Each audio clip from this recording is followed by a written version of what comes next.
hacer misericordia, perdón. Y entonces nos juntamos misericordia con evangelismo y fuimos un bonito grupo y fue muy especial. Fuimos a un lugar de donde son todos estos hermanos y fue un momento muy, muy hermoso y yo les felicito a cada uno de ustedes por hoy día estar en la casa del Señor. Y sé que el Señor les ama, sé que el Señor les ha traído. Créanme de que el plan de Dios es que ustedes puedan conocerle. Y si le han conocido, el plan del Señor es que ustedes le puedan conocer un poco más. Así que yo quiero que la iglesia le dé un fuertísimo aplauso a ellos, por favor. ¡Aleluya! ¡Cristo vive! Para nosotros es una victoria el hoy día poder tenerlos a ellos en este lugar y bendecirlos, hermanos. Porque nos pusimos de acuerdo y en la mañana dijimos, los vamos a esperar. El pastor nos dio esa iniciativa y nosotros ahí estuvimos al pie del cañón y nos organizamos y los recibimos de forma muy, muy cariñosa. Los amamos en el Señor, de verdad. Como le decía la hermana, el pastor se tomó un par de días, pero yo soy el hermano Alejandro, también servidor de esta casa, y espero hoy día que usted pueda irse bendecido con la palabra del Señor. Amén. Vamos a pasar, Byron, le vamos a pedir una ayuda porque yo de acá manejo, pero eso es. Vamos a pasar a la palabra del Señor. Amén. El título que hoy día vamos a ver, la palabra que hoy día quiero compartir con ustedes, es el arrepentimiento sanará tu dañado corazón. Y usted puede ver ahí atrás a mis espaldas una foto, ¿cierto? De dos manos con un cerebro, ¿cierto? Porque cuando hablamos de corazón, nosotros, la gran parte de las personas entienden corazón como el órgano, ¿cierto? Que envía la sangre y bombea la sangre a todo el cuerpo. Lo entendemos así. Pero cuando nosotros hablamos bíblicamente de corazón, entendemos de que no ese es el corazón el que bombea el órgano, ¿cierto? Sino que... ¿me escucha bien? Ya, perfecto. Yo no tengo retorno mucho. A ver, gloria a Dios. Sí. Lo que se entiende por corazón, un poco menos. Sí, gloria a Dios. 2, 3, sí. 2, 3, sí. Ahí está bien. Ahí sí. Ahí sí. Ya. Lo que se entiende por corazón entonces sería mente, alma y voluntad. Eso es lo que se entiende entonces por corazón, ¿ya? Para que usted, si ve el cerebro ahí, ¿qué tiene que ver el corazón con el cerebro? Es porque a eso lo define la Biblia como corazón, la mente, el alma y la voluntad. Amén. Vamos a leer entonces el primer versículo. El primer versículo que se encuentra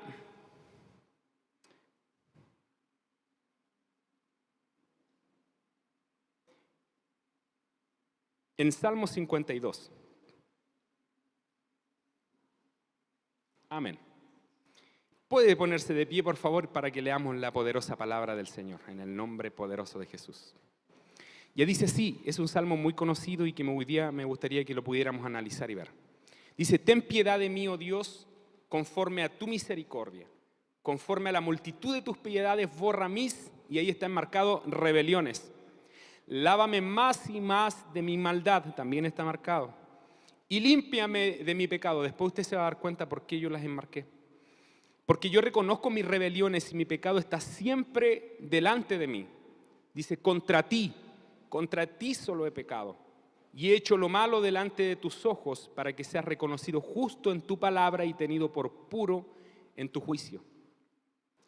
El otro dice, he aquí, en maldad he sido formado y en pecado me concibió mi madre. He aquí, tú amas la verdad en lo íntimo y en lo secreto me has hecho comprender sabiduría. Purifícame con hisopo y seré limpio. Lávame y seré más blanco que la nieve. Hazme oír gozo y alegría y se regocijarán los huesos que has abatido. Esconde tu rostro de mis pecados y borra todas mis maldades. Dice, crea en mí, oh Dios, un corazón limpio y renueva un espíritu recto dentro de mí. No me eches de delante de ti, no quites de mí tu Santo Espíritu. Vuélveme el gozo de tu salvación y espíritu noble me sustente. Padre, en el nombre poderoso de Jesús.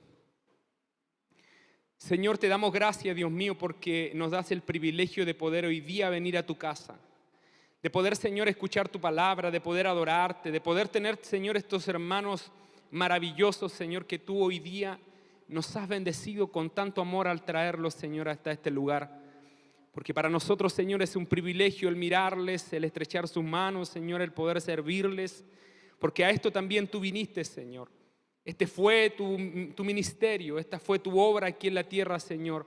El entregar, el amar, Señor, para eso tú viniste. Yo te ruego, Padre, en el nombre de Jesús de Nazaret, que tu palabra, Señor, fluya, Señor, como un río, Dios mío, a través de mis labios, Señor.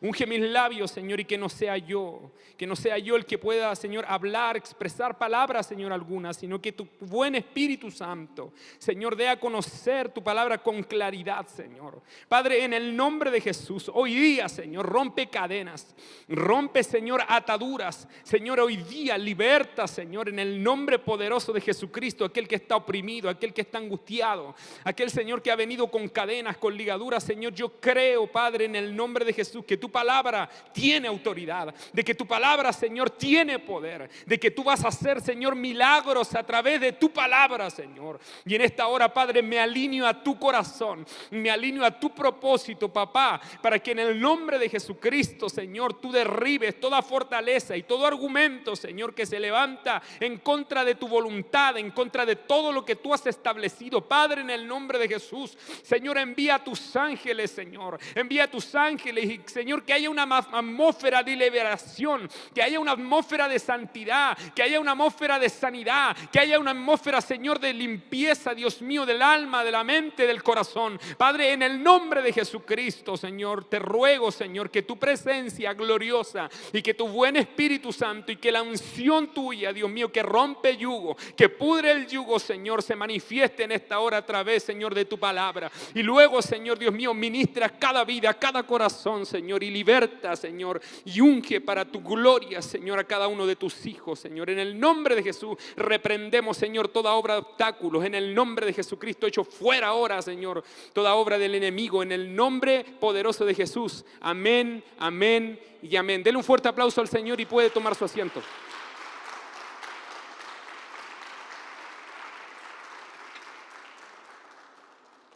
Acá están todos los nombres de los hermanos. Después nosotros, puede tomar su asiento. Después nosotros vamos a orar por ellos y los vamos a tener de forma constante. Nosotros los días martes oramos acá, tenemos intercesión acá dentro de la iglesia a las 8 de la noche. Todos los hermanos están cordialmente invitados. Amén. Se han dado tiempos maravillosos de la presencia del Señor y sabemos de que Dios tiene cosas mayores para nosotros. Amén. ¿Cuántos lo creen? ¿Cuántos creen que el Señor tiene algo maravilloso y poderoso para nosotros como iglesia? Amén. Les acabo de leer entonces el Salmo 51. Y este salmo, ¿cierto? Es un salmo de David.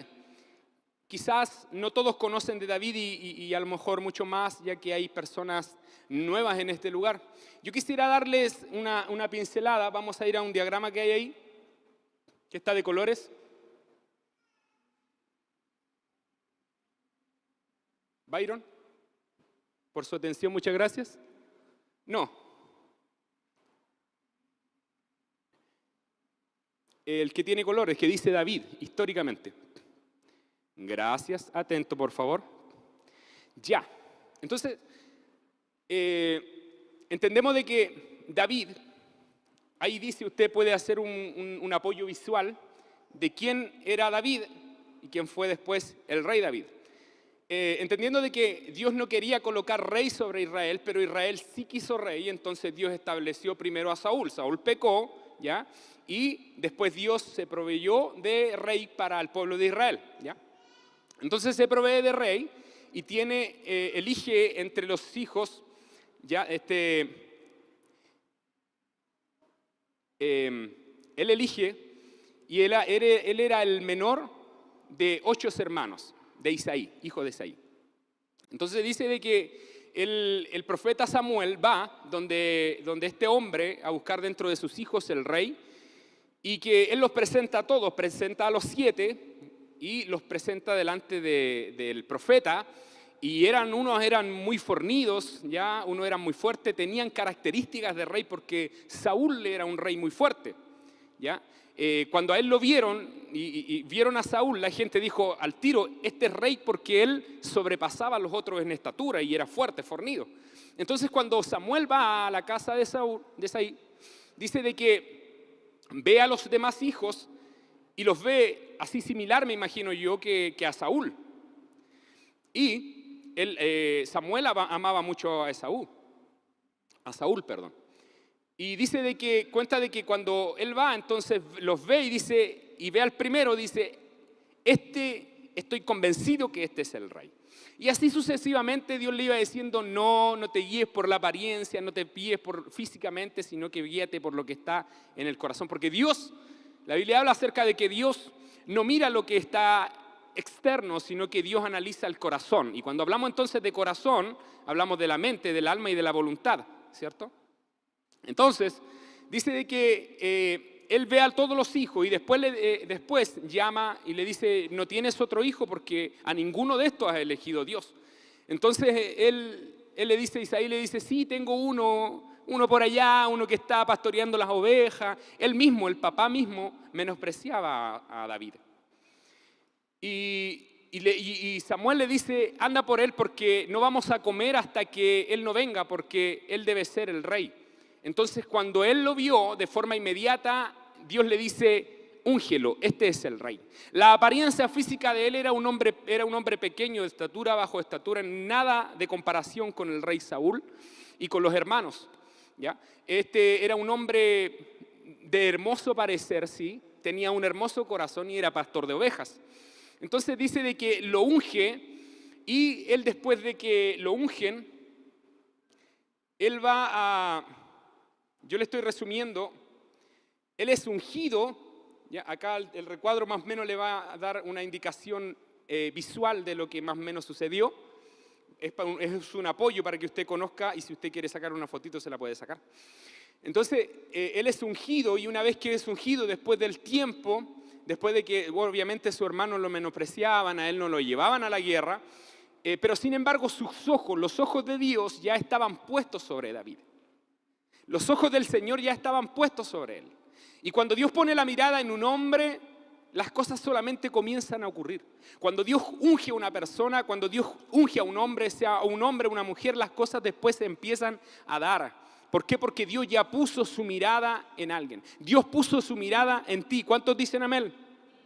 Dios ya puso su mirada en ti. Entonces dice la Biblia de que él va, hay una guerra que se desata en contra de los filisteos y él va a la guerra comandado, su padre lo manda a enviar comida.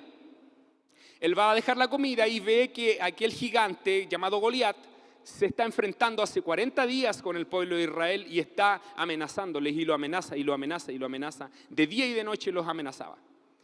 Y ellos estaban atemorizados, pero este chico, este jovencito, este hombre que no había sido preparado para la guerra, pero que sin embargo donde estaba él cuidando ovejas, Dios mismo ya estaba haciendo algo con él porque él dice que tomaba onda y guerreaba en contra de los leones, dice en contra de los osos y él los vencía. Y dice de que él se presenta delante de Saúl y dice, yo voy a vencer, yo le estoy resumiendo, yo voy a vencer a ese gigante. Entonces Saúl le pasa su armadura y él dice, pero esto no me queda bien. Él va así nomás y va con sus herramientas, sus armas que el Señor mismo le había entregado. Amén. Después de eso aconteció de que el pueblo de Dios vencieron, David vence a Goliat. Y esa historia quizá usted la conoce porque lo vence de una piedra en su frente. Y Goliat murió. Y los filisteos fueron vencidos. Entonces la gente proclamaba, clamaba el nombre de David y decía, Saúl mató a 1000 y David a sus 10.000. Entonces la mirada de Dios ya estaba sobre David. La mirada del Señor ya estaba puesta sobre él. Y lo que se comenzaba a entrelazar era algo maravilloso. Luego él es proclamado rey.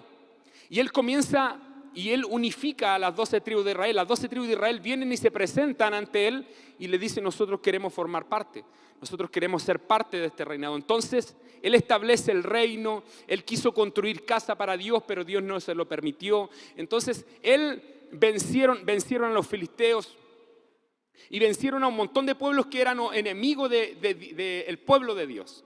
Todo esto se lo explico para poder llegar a lo que quiero llegar, ¿ya? Entonces en amarillo aparece, es rey de Israel.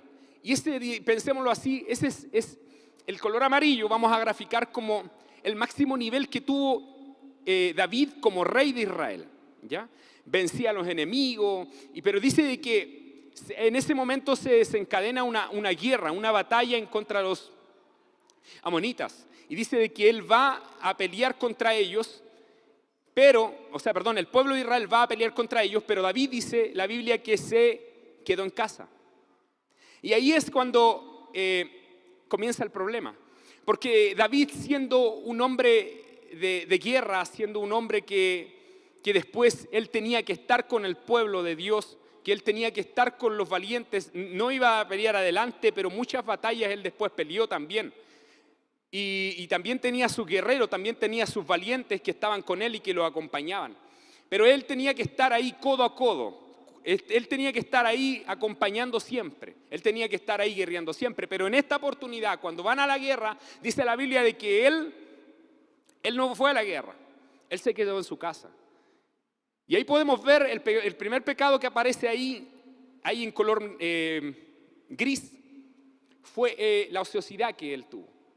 Porque él, después de que recibió todo y de que estaba en su máximo apogeo y que él estaba muy cómodo y de que él tenía casa de cedro y en el lugar que él estaba había oro y habían cosas maravillosas porque él era rey, Dios lo había posicionado como rey. Dios lo había levantado como rey, Dios se lo había dicho, Dios lo ungió y Dios lo posicionó como rey. Pero dice la Biblia de que él pecó.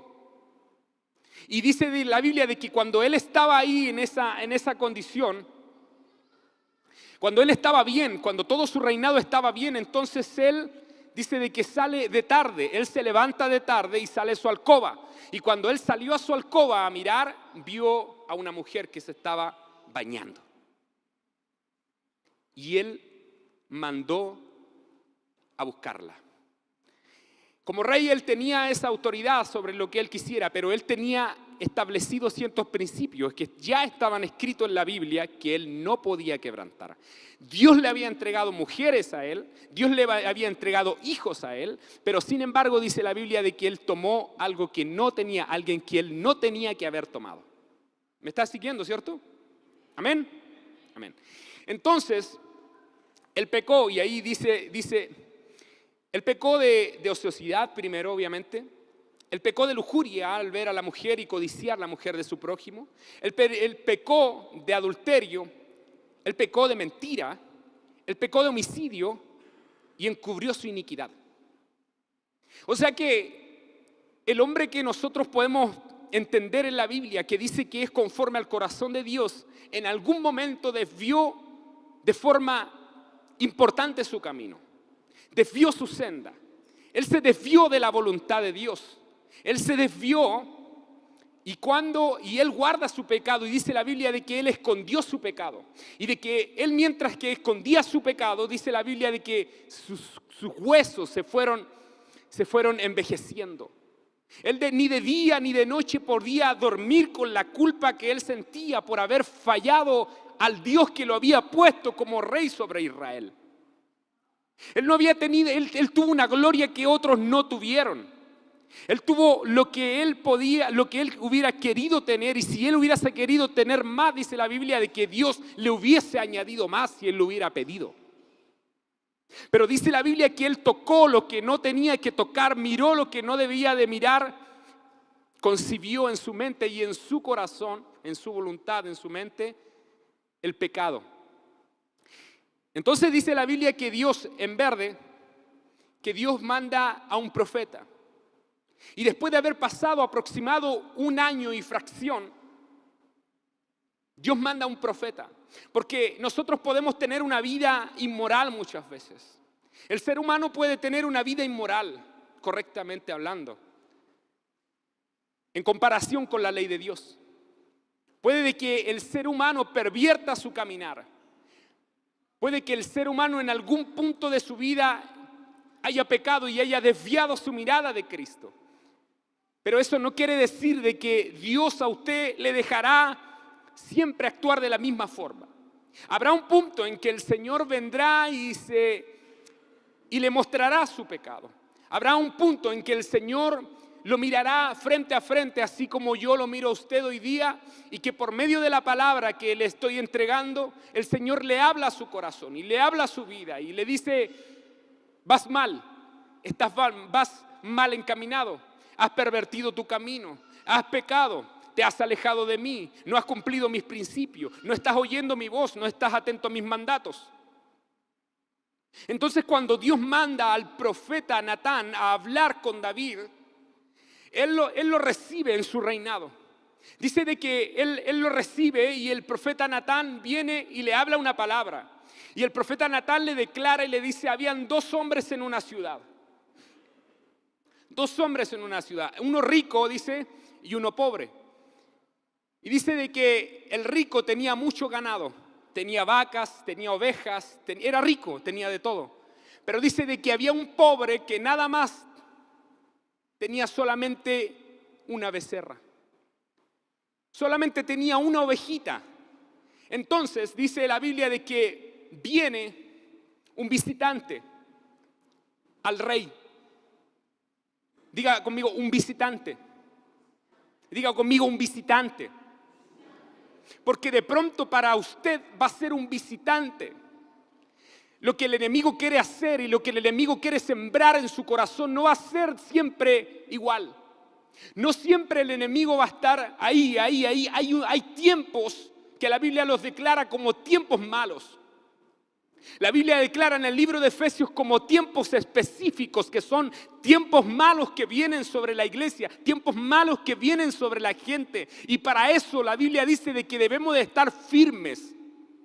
Y ahí es cuando empieza a declarar cómo nosotros debemos de mantenernos firmes y dice de que debemos de tener el yelmo de la salvación, la coraza de justicia, el calzado apresto de evangelio, y que habla acerca de justicia, de amor, de paz.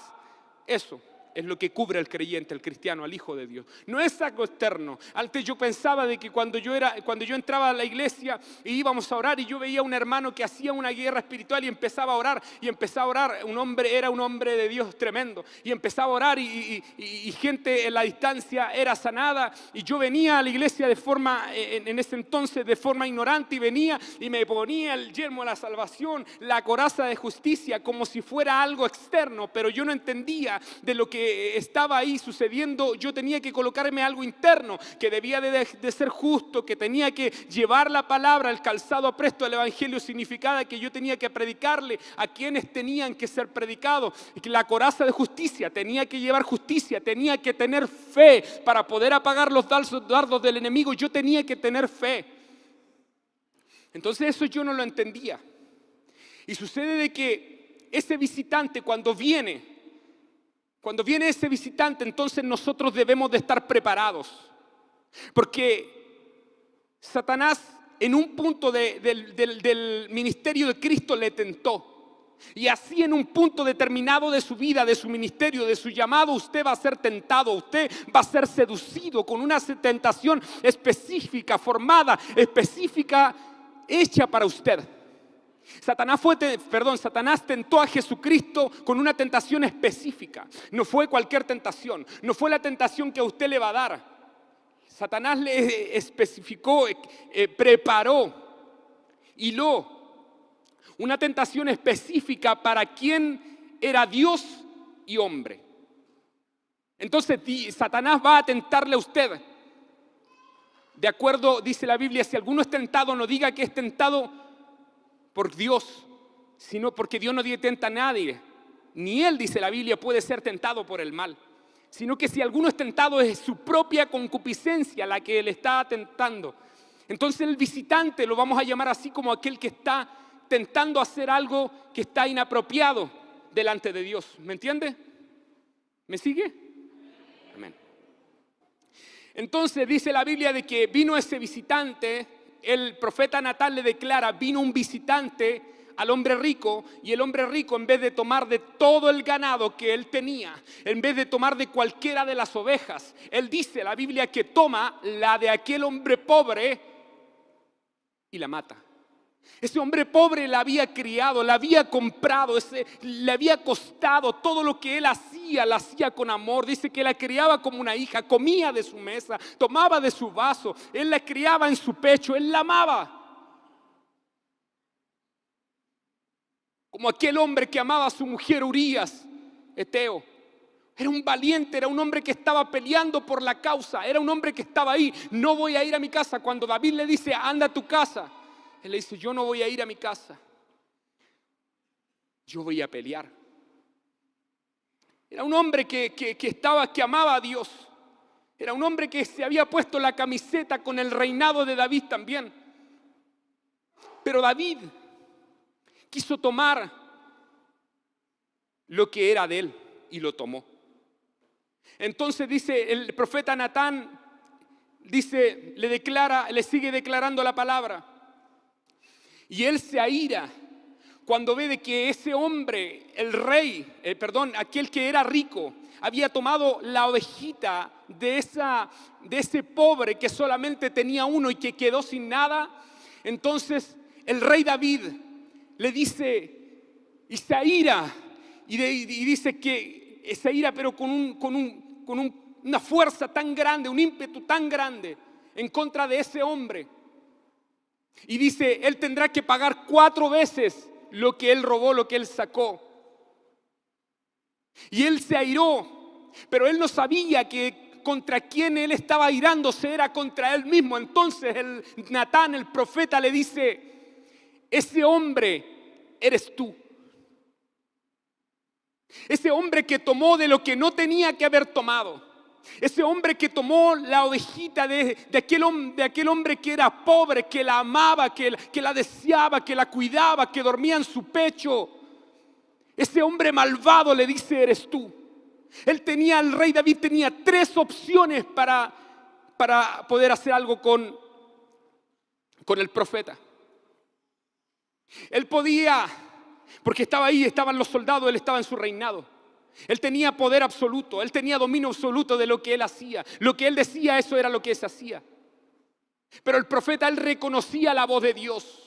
Él reconoció de que alguien le estaba hablando, que no era el hombre. Él reconoció de que era Dios mismo quien le estaba corrigiendo, quien le estaba enderezando, quien le estaba mirando y visualizando lo que él había ocultado por más de 1 año, donde sus huesos no podían estar bien, donde su cuerpo no podía estar bien, donde su alma tenía intranquilidad, donde su corazón tenía intranquilidad. Y aunque él quiso ocultar el pecado, él no pudo. ¿Por qué? Porque nadie puede ocultar. Usted puede ocultarse del hombre, pero jamás usted podrá ocultarse de aquel que ve todas las cosas, de aquel que todo lo ve. Usted puede esconderse, usted puede silenciar su boca para que no vean lo que hay en su corazón, pero hay alguien que le conoce, y ese alguien es Dios.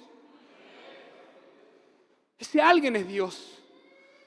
Y Dios siempre tiene sus profetas para mandarlos en el tiempo preciso. En el tiempo preciso, cuando vamos camino a la muerte, Dios manda a alguien, Dios manda a un predicador, Dios manda a un profeta para corregir nuestro caminar.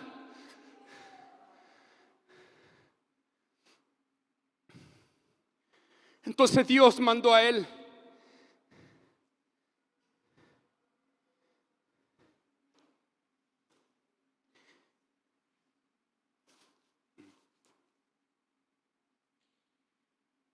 Luego, él estaba ahí. Imagínese usted, el profeta ahí,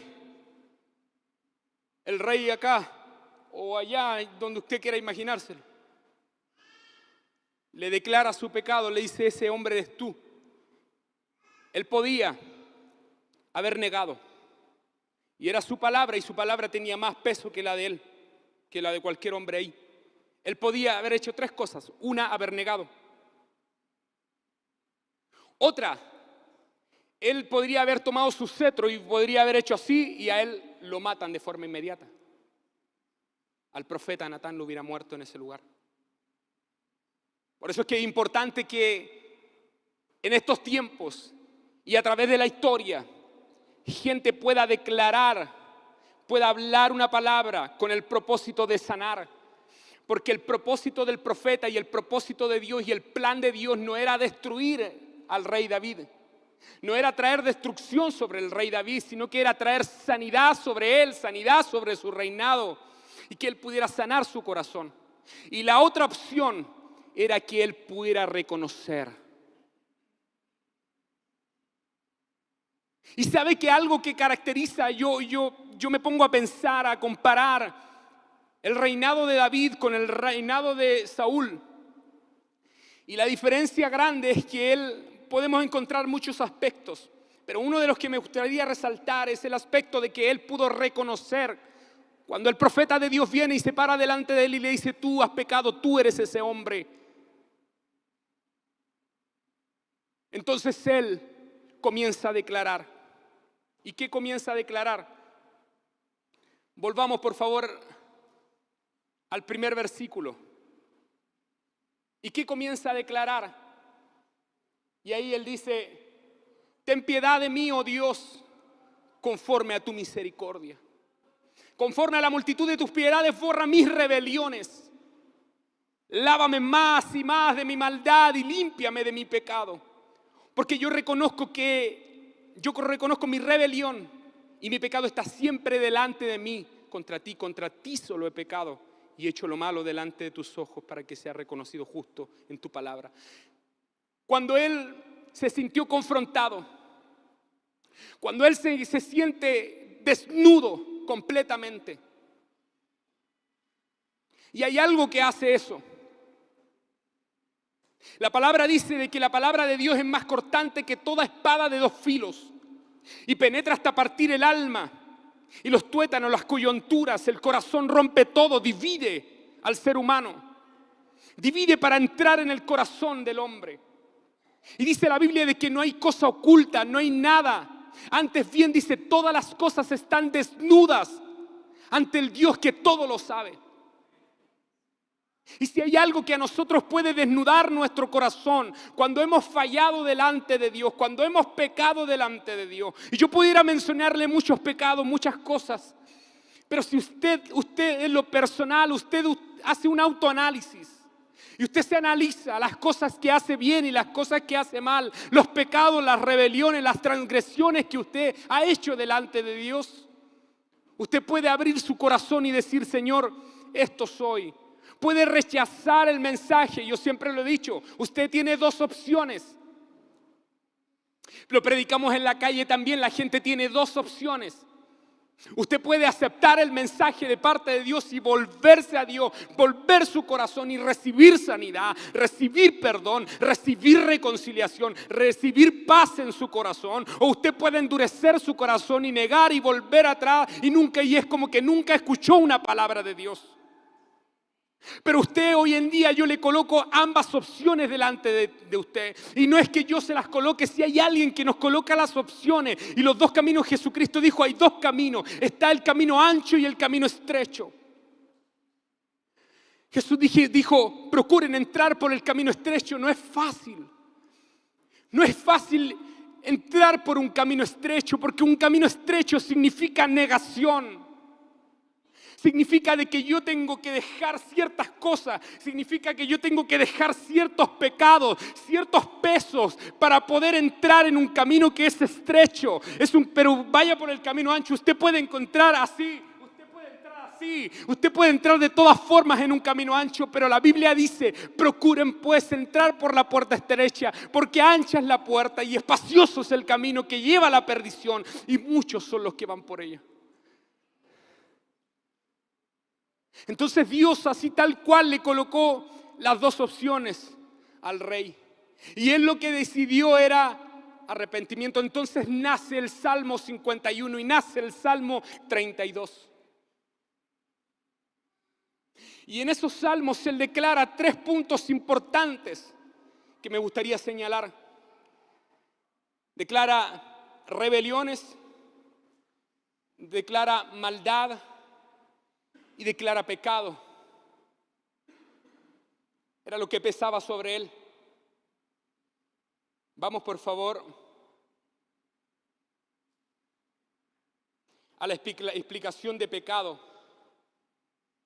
Yo le voy a explicar por qué él declara eso. ¿Ve algo usted? ¿No ve mucho? Atrás quizás no. ¿Sí? ¿Ve algo? Yo le voy a leer, amén. Él declara pecado. El pecado viene del hebreo katá, que quiere decir errar el blanco. Hay dos versículos que me gustaría usar para esto. Proverbios 14:12 y Santiago 4:17 dice: hay camino que al hombre le parece derecho, pero su fin es camino de muerte. Santiago 4:17 dice: al que sabe hacer lo bueno y no lo hace, le es pecado. Al que sabe hacer lo bueno y no lo hace, le es pecado. Él sabía hacer lo bueno. Él tenía leyes. La ley ya estaba, la ley de parte de Dios ya estaba. La palabra de Dios ya estaba. Las instrucciones de parte de Dios ya estaban. Ya habían sido dadas al pueblo de Israel. Pero dice de que él pecó. Y él en vez de tener un objetivo claro, así como Pablo lo decía, puesto los ojos en Jesús, el autor y consumador de la fe, él desvió su mirada. Eso significa pecado, errar el blanco. Usted disparó, pero usted no disparó en la dirección que tenía que disparar. Usted disparó para otro lado. Usted erró el blanco, usted pecó. Y esto podríamos nosotros explicarlo cuando hay cosas que nosotros como hijos de Dios, como iglesia de Dios, sabemos hacer y no las hacemos. Sabemos que tenemos que ser buenos, sabemos que tenemos que amar a nuestro prójimo. Sabemos de que tenemos que amar a Dios sobre todas las cosas y no lo hacemos. Sabemos que tenemos que tener misericordia con nuestro prójimo y muchas veces no lo hacemos.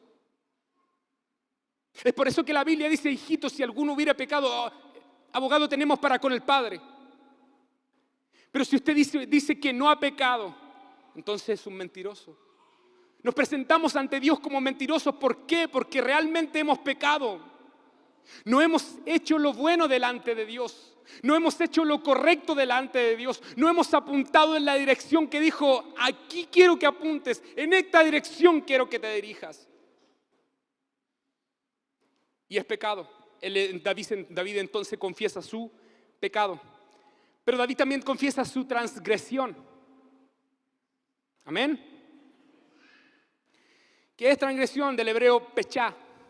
Dice rebelión, falta, rompimiento de un tratado, violar relación de confianza, romper la confianza con Dios y con los demás. Él no tan solamente pecó, desvió su blanco, sino que Dios le había trazado un margen y él se rebeló contra eso. Él cruzó un límite que no tenía que haber cruzado. Él estableció mujer para él, pero ¿qué él hizo? Tomó lo que no tenía que haber tomado. Y si usted se va a los 10 mandamientos dice: no codiciarás la mujer de tu prójimo. Al decir mujer, obviamente hombre, mujer. Las mujeres en este caso, obviamente. Y sucede que él sí la codició. Entonces él se rebeló. Él violó una ley. Él violó un pacto que Dios había hecho, establecido con él. Y no tan solamente con él, lo había establecido de ahí para atrás, un pacto, principios éticos que ellos no podían, que eran inquebrantables. Él los violó. ¿Por qué?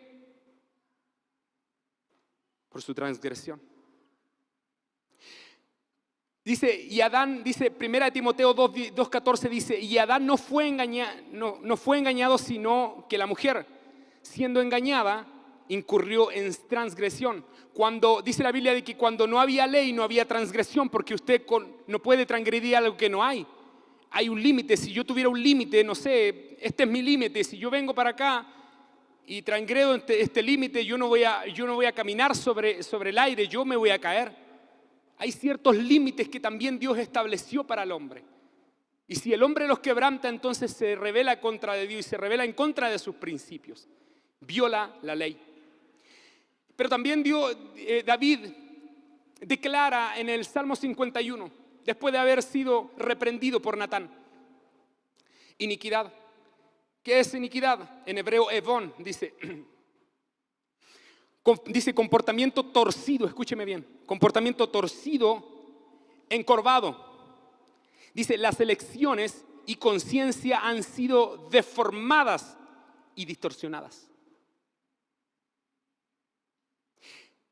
El nivel número 1 es pecado, ¿cierto? El nivel número 2, transgresión.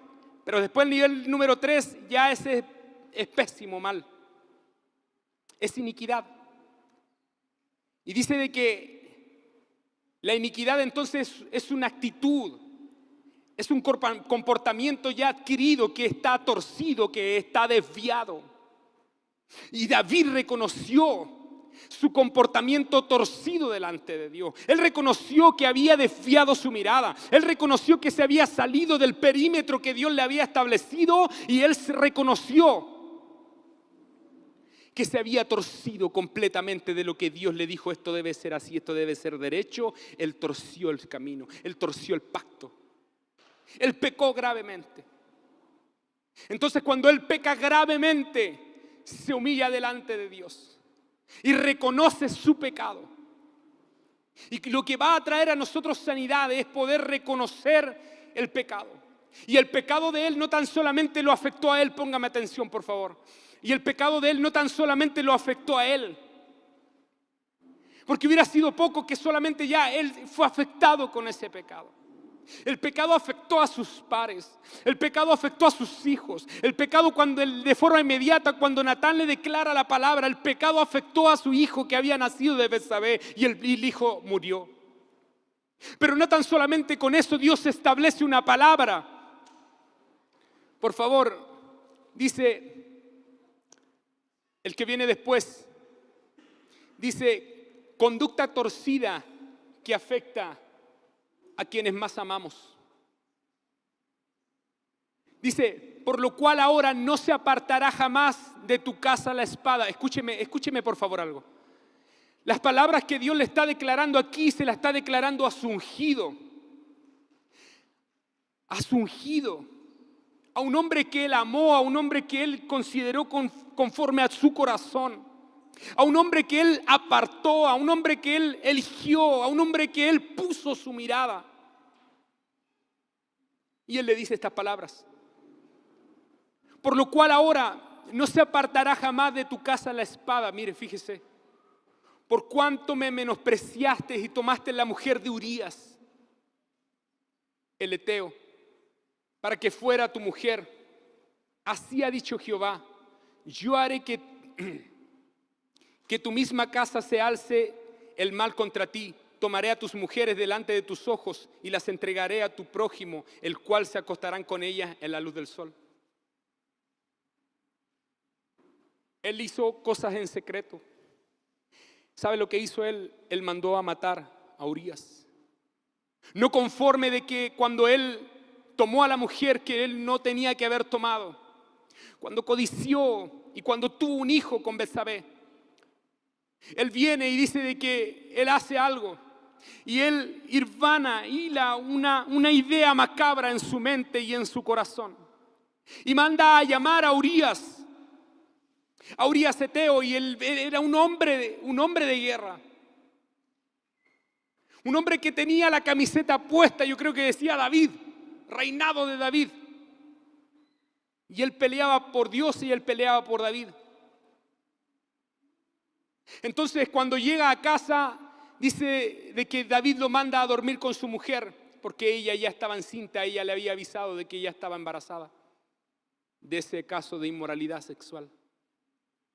Y dice de que cuando él va Él manda a que duerma con su esposa y él no quiso ir a dormir con su esposa. Porque dijo, yo no voy a ir a dormir con mi esposa, yo no voy a comer, yo no voy a ir a descansar a mi casa haciendo de que los demás están peleando. Ese tenía que haber sido el corazón de David, pero su corazón ya estaba corrompido, ya se había corrompido con la maldad que había entrado en él. Ya había puesto una venda dentro de sus ojos, porque cuando usted peca, se va a poner una venda sobre sus ojos. Y usted va a querer ver, pero usted nada va a poder ver. Usted va a venir a la iglesia de forma indiferente y nada va a poder ver, nada va a poder visualizar. Y aunque se esté moviendo el Espíritu Santo, aunque hayan sanidades, aunque hayan milagros, si hay una venda en sus ojos, usted nada va a poder ver de parte de Dios. Porque usted decidió por el mal. Entonces dice la Biblia de que él, como no fue a su casa, después lo manda de nuevo y lo emborracha. Lo emborrachó después y le dice que se vaya a su casa. Y él dice que Urías Heteo no llegó a su casa. Era porque Dios mismo estaba también contrarrestando esta maldad. Él tenía maldad en su corazón y Dios lo estaba descubriendo. Y Dios tenía que descubrir esto por sanidad, la sanidad de él también.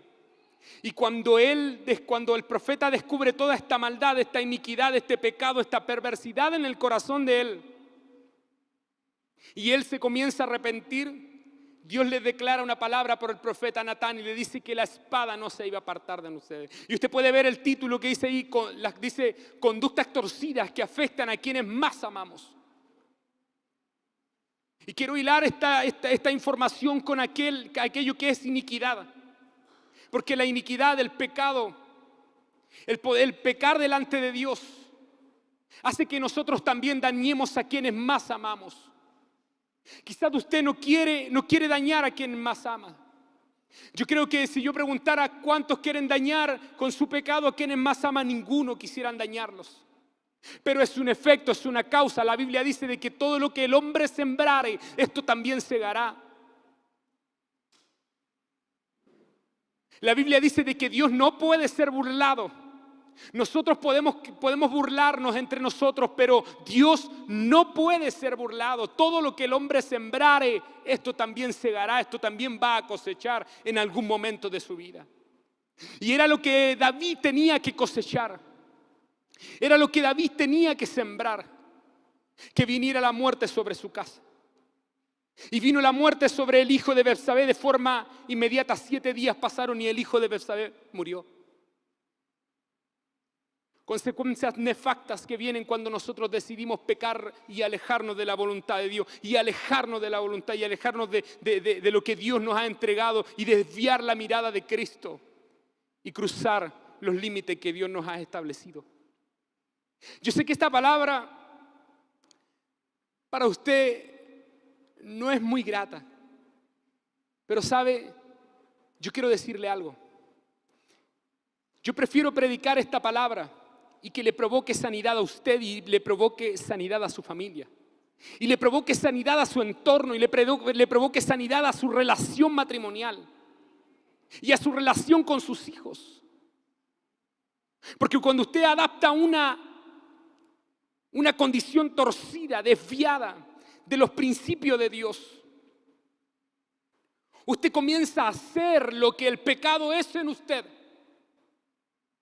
Usted comienza a hacer el pecado en forma material, en forma carnal, en forma física. Usted comienza a hacer el pecado. No es que el pecado, no, porque la Biblia dice de que el hombre bueno del buen tesoro de su corazón saca buenas cosas. Pero la Biblia dice de que el hombre malo del mal tesoro del corazón saca malas cosas. Porque de la abundancia de lo que hay en el corazón, entendiendo la mente, entendiendo para que no se complique lo nuevo, corazón igual mente. Amén. Corazón igual mente. Entendemos que es mente, alma, voluntad. El alma son las emociones, mi risa. Soy yo, el alma soy yo, mis emociones son mis gritos, no sé. Esa es mi alma. La forma de yo expresarme, de sentir, la forma de guardar. Esa es mi alma. Ahí se guardan las emociones, es el asiento del hombre. Pero cuando entendemos entonces mente, Y cuando el hombre bueno, entonces, del buen tesoro de su corazón saca lo bueno, pero el hombre malo del mal tesoro de su corazón saca ¿qué cosas? Malas cosas. Malas cosas. Entonces, si David seguía en su reinado, él lo que iba a hacer, iba a seguir afectando. ¿Por qué? Porque él había callado su pecado, no lo había dicho, no lo había declarado a Dios. Y Dios le decía, Dios le estaba hablando, y yo creo que Dios le hablaba siempre, el Espíritu de Dios le hablaba a él y le decía, oye, arrepiéntete. Pero él callaba, porque lo que había hecho él era moralmente horrible, moralmente atroz. Y para el reinado mismo lo que a él había hecho no era, ya es el rey, él puede hacer lo que quiera. No, moralmente ante Dios él había pecado. Y él había transgredido la ley de Dios. Y ellos sabían que todo aquel que pecare, la Biblia está establecida, el hombre que pecare, este también morirá. ¿Y qué sucede? De que cuando nosotros comenzamos a caminar en nuestra vida con pecado, comenzamos a herir. Y formamos parte de nosotros el pecado.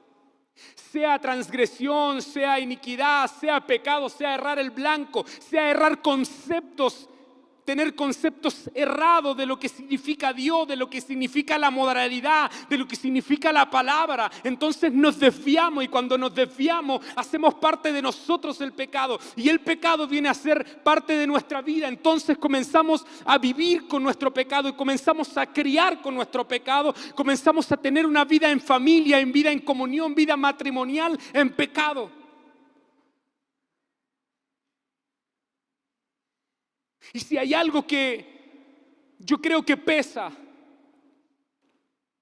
es cuando nosotros por medio del pecado afectamos a quienes más amamos.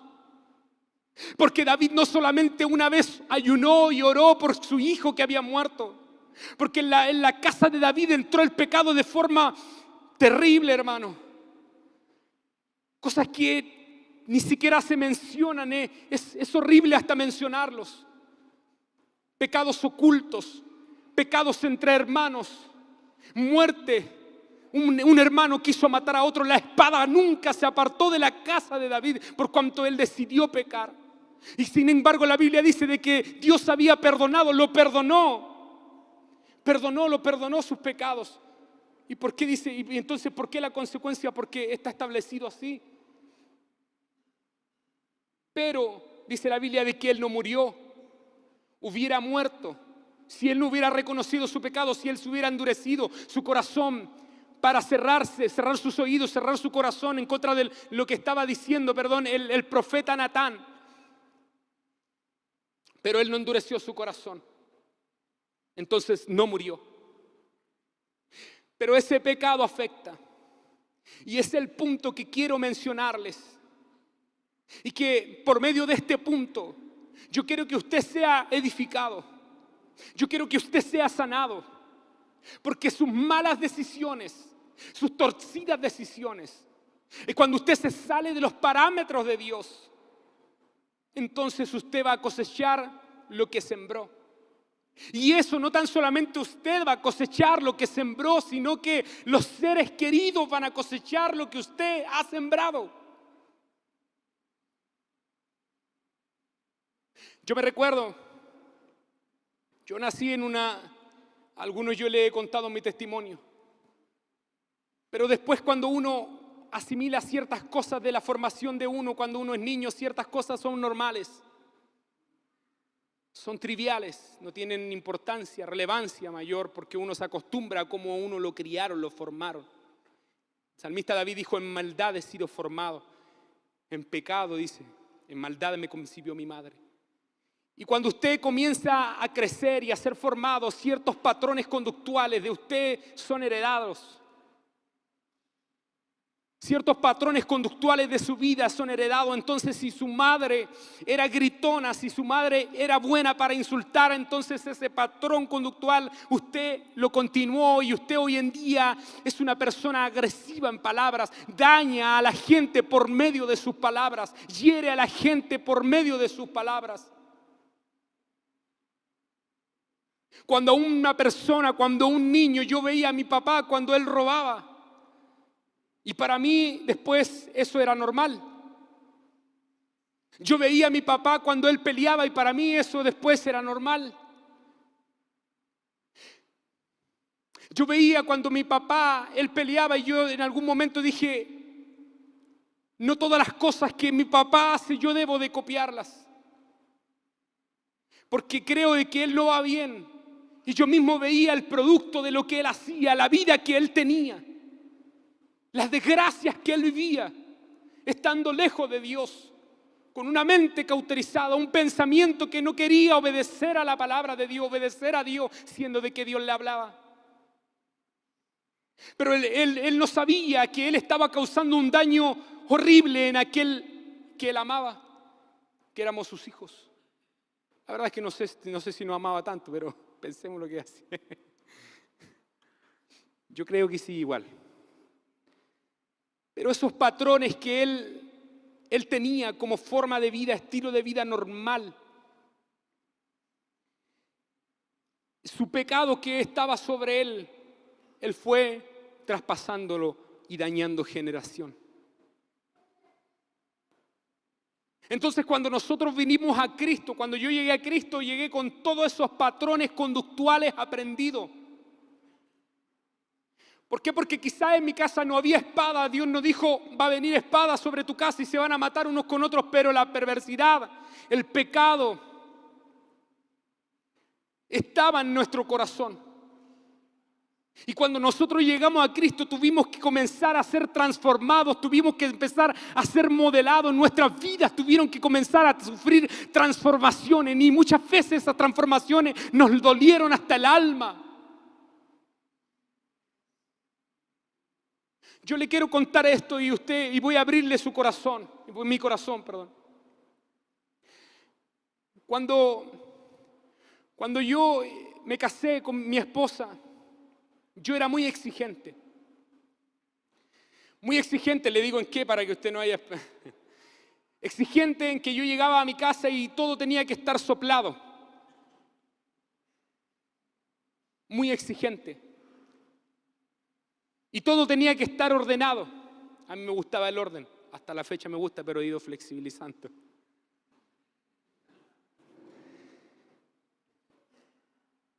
Entonces, con mis palabras yo hacía lo mismo que mi mamá hacía. Criticar, dañar, herir. Lo que salía de mi boca eran heridas hacia mi esposa. Lo que salía de mi boca eran espadas hirientes. Dice la Biblia de que hay hombres cuyas palabras son como espada. Que lo que hacen es herir el corazón del alma. Que lo que hacen es herir. Y hieres a tus hijos y hieres a quienes más te amas. ¿Pero por qué? Porque hay una carga de pecado sobre ti. Yo no estoy hablando algo de que yo no haya experimentado, estoy hablándole algo que yo experimenté en carne propia, que Dios me confrontó de forma personal y me dijo, tú tienes que cambiar estos aspectos porque no puedes cambiar, no puedes ser así. Hay un punto en que nosotros tiene que haber un estilo de vida diferente. Porque si no nos acostumbramos y seguimos siendo los que siempre somos y venimos a la iglesia y adoramos y cantamos y saltamos y ofrendamos y diezmamos y somos perseverantes en la iglesia, pero no hay un trabajo verdadero en el corazón del hombre. Y la Biblia dice de que Dios quiere que nosotros no tan solamente le amemos de palabras, porque sus palabras pueden amar a Dios y decirle te amo, Señor, y usted puede ofrecerle todo y voy a estar aquí día y noche, pero si usted con su corazón no decide negarse a sí mismo, cambiar, ¿para qué? Para mostrar el modelo que Dios ha establecido en esta tierra, para mostrar lo que está establecido en su palabra. Que la Biblia dice de que el hombre no debe de ser áspero en sus palabras. La Biblia dice de que el padre no sea gravoso, no sea áspero con sus hijos. No sea molesto, no sea como ese bichito o esa piedra en el zapato. Enséñenlos en disciplina, enséñenlos en amor, muéstrenle que realmente los aman, no reprendiéndole de forma fuerte, de forma dura. Establezca algo, establezca límites dentro de su mente, dentro de su corazón. Esos límites entonces, ¿de dónde van a salir? Van a salir de la palabra que está establecida, que es de Dios. Usted tiene que empaparse de la palabra para conocer qué es lo que debe y qué es lo que no debe, cómo debe de servir en la casa del Señor. Usted debe empaparse en la palabra. No crea por si acaso de que estoy enojado y lo estoy retando ya. Es que nos falta de repente el hermano que me dice, el hermano más sincero que viene y me dice, hermano, ¿usted está enojado ayer? No, hermano, voy a tratar de cambiar. No estoy enojado. Efusivamente trato de entregarte esto. Porque si esta palabra no transforma su mente, su corazón, si usted no se decide a cambiar, por favor, ¿puedes colocar, Byron, la última? Quisiera pedirle al hermano a Pablito que me acompañe en el teclado. No, la última. Perdón. La anterior a esa. Esa.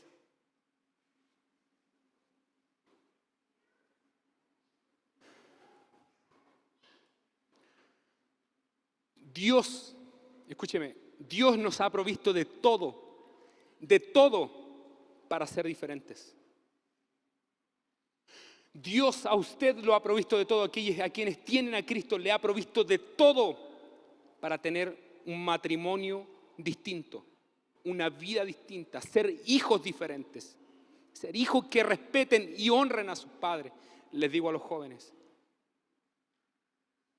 Dios nos ha entregado todo. Nos ha entregado perdón, nos ha entregado gracia, nos ha entregado salvación, nos ha perdonado. Y si usted no se ha puesto a cuentas con el Señor, déjeme decirle de que hoy es el día. Hoy es el día en el cual nosotros podemos venir delante del Señor y pedirle perdón por nuestros pecados. Pedirle perdón porque hemos cruzado un límite que no nos correspondía cruzar. Y eso ha dañado el corazón de nuestros familiares. Y eso ha dañado el corazón de nuestros hijos. Eso ha dañado el corazón de nuestras esposas. Hay límites en la palabra de Dios. Hay escrituras que están establecidas en la palabra del Señor para que nosotros sepamos cómo nosotros debemos de movernos, qué es lo que debemos de hacer y qué es lo que no debemos de hacer. Y Dios nos dio todo. Nos proveyó todo. Y nos proveyó algo lo más maravilloso, que es a Cristo. Y nos proveyó de herramientas. Diga conmigo, herramientas. Yo tengo herramientas. Diga, yo tengo herramientas para ser distinto. ¿Qué aparece ahí? Metanoia. ¿Qué dice? Dígalo usted. Dígalo fuerte. Girando hacia la dirección correcta. ¿Qué pasó? Nos torcimos, nos desviamos, nos salimos del perímetro establecido, no respetamos la ley moral de Dios. Producto de eso, sucede de que dañamos. Yo no sé en qué área usted ha dañado. ¿En qué área usted ha dañado su matrimonio como esposa? ¿Ha sido cuidadoso con su esposo? ¿Le ha dado lo que él ha necesitado? ¿Ha cubierto sus necesidades? ¿Ha sido atenta con él? ¿Lo ha valorado? ¿Lo ha apreciado? ¿Le ha dicho, vamos adelante, tú puedes? Cuando uno aprende conductas y el pecado forma parte de la persona, entonces es muy común Es muy fácil y muy trivial el poder con ese pecado herir a los demás, con falta de amor, con desprecio, menosprecio, con ira, contienda, con poca paternidad, con ser poco padre, con ser poco madre. Abrace a sus hijos, abrácelos, dígales te amo, yo te amo. Quizás el pecado trazó algo en mi vida, pero yo tengo algo. Yo hoy día me hablaron de algo, me hablaron de que yo debo de cambiar, yo debo de ser distinto. Yo debo de transformar mi vida, mi corazón, mi mente, mi alma. La Biblia dice de que todo vuestro ser, espíritu, alma y cuerpo sean santificados, guardados para Dios, sean preservados para Él. Si hay algo que yo quisiera que en este día usted pudiera entender, de que con el pecado que usted ha guardado en su corazón usted está dañando, y es necesario de que usted vuelva a la esencia, que vuelva a Dios, de que vuelva al arrepentimiento, de que le pida perdón a Dios por sus pecados, y de que Cristo lave su vida y le justifique y le perdone y le limpie y le cambie y le transforme.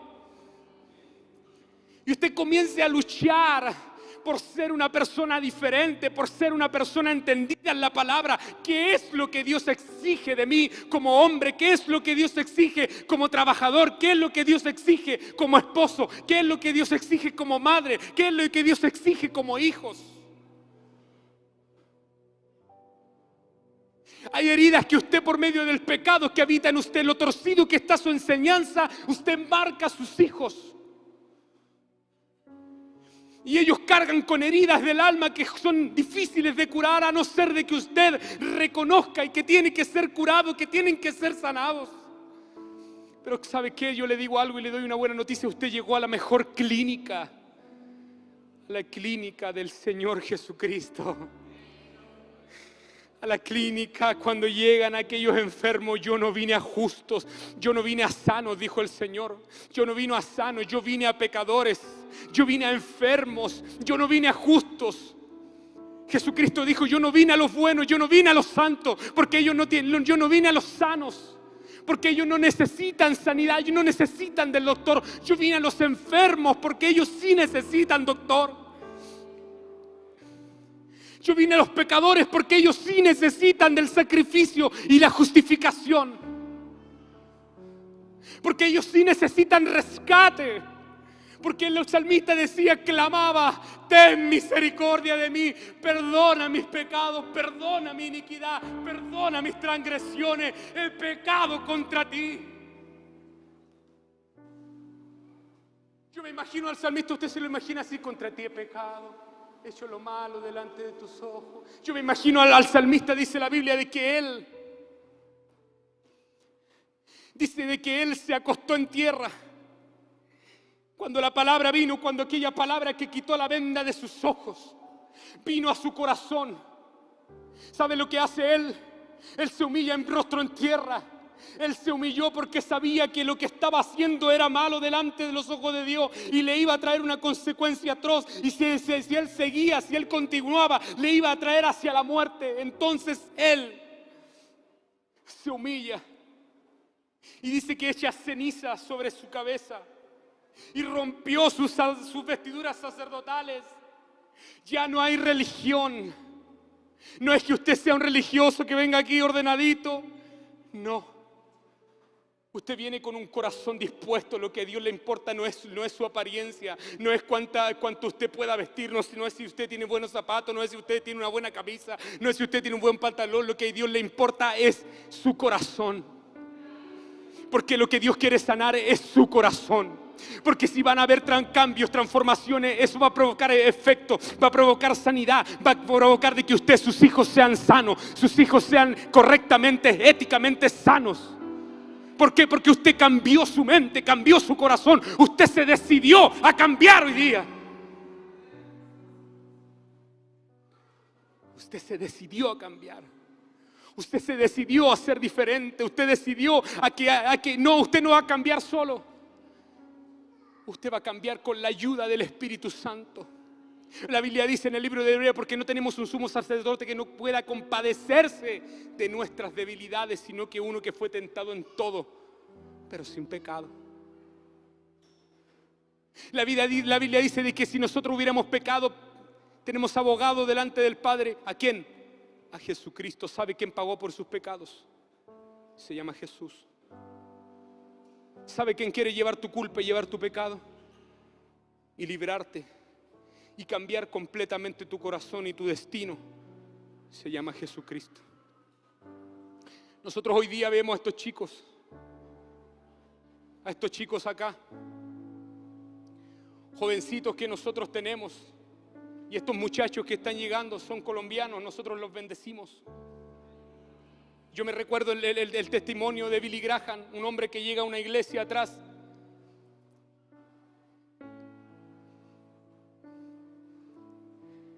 Y predicaron el evangelio y predicaron la palabra, y pasa un hombre adelante.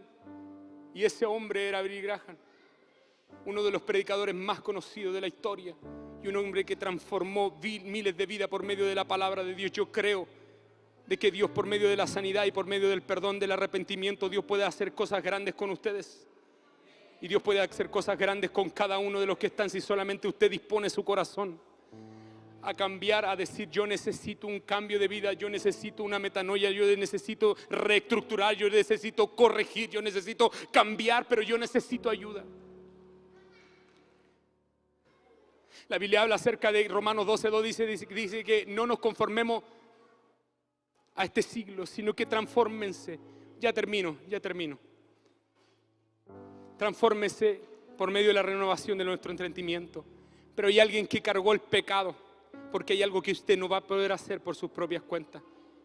Y ese que cargó el pecado está aquí en esta tarde. Y ese que cargó el pecado se llama Jesucristo. Ese que se llevó tu culpa, ese que se quiere llevar tu culpa, que se quiere llevar. Mire, nosotros definimos ciertas características de pecado, de transgresión, de iniquidad. Pero usted sabe lo que pesa en su corazón, usted sabe quién realmente es usted. Yo quiero hacer un llamado para quienes entendieron la palabra del Señor. Porque yo quiero que Dios, lo que quiero que Dios haga, y lo que yo veo que Dios está canalizando, es que Dios quiere hacer sanidad. Dios quiere sanar tu corazón. Dios quiere sanar tu vida. Dios quiere sanar tu alma. Dios quiere sanar para que el día de mañana tú no hieras con tus palabras. Por favor, póngase de pie. Y voy a pedirle al coro de que pueda elevar una adoración al Señor, mientras que... Porque si hay alguien que cargó con nuestros pecados, es Jesucristo. Y no es que el hermano Alejandro le haya dicho lo que acaba cada palabra que yo le he mencionado. Es que Dios le está hablando directamente a su corazón de que Él tiene que hacer transformaciones y que Él quiere perdonarle. Yo quiero hacerle un llamado. Yo quiero hacerle un llamado a aquellos que entendieron la palabra, que necesitan una transformación en sus vidas.